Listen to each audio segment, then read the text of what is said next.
Балам, ана жатқан тағаны ала жүрші. Өй, әке, ол сынық тағаны алып не қылам?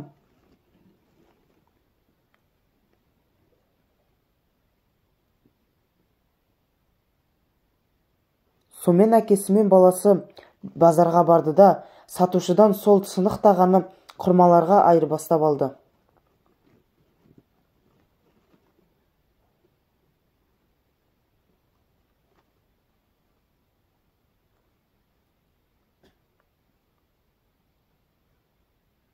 Көрдің бе балам, жаңа тағаны бір ғана еліп алуға ерініп едің.